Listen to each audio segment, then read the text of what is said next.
નમસ્તે મિત્રો, હું મહેન્દ્રભાઈ રાઠવા.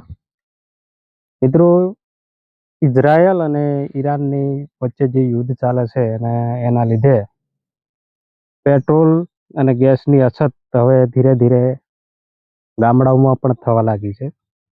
મારા પંચમહાલ જિલ્લાના ઘોઘંબા તાલુકામાં પણ આની અસર જોવા મળી છે. આજે 25મી માર્ચ 2026ના રોજ સવારથી ઘોઘંબામાં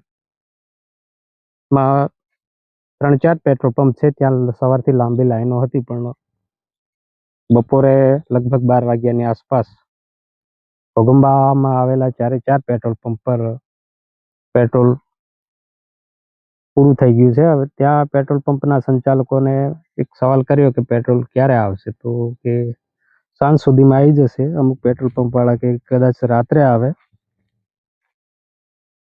એવો જવાબ આપે છે. હવે જો આ પેટ્રોલ નહીં આવે તો આપણા સિટીમાં કરતા ગામડાઓમાં પણ લોકોને ખૂબ તકલીફ પડે એમ છે. કેમ કે ઘોઘંબામાંથી છેક હાલોલની જીઆઈડીસીમાં નોકરી કરતા, પ્રાઇવેટ કંપનીઓમાં નોકરી કરતા યુવાનોને, પછી સિટીઓમાંથી શિક્ષકો જે ગામડાઓમાં ભણાવવા આવે છે, એ લોકોને ખૂબ બધી તકલીફ પડે એમ છે. ખબર નહીં હવે આ પરિસ્થિતિ ક્યારે સુધરશે અને શેના કારણે સર્જાય છે, તો ભગવાન જાણે. યુદ્ધનું તો એક બહાનું હોય એવું મને લાગે છે, પણ ખેર, જે થવું હોય એ થાય. ભગવાન સૌનું સારું કરે એવી આશા રાખીએ છીએ.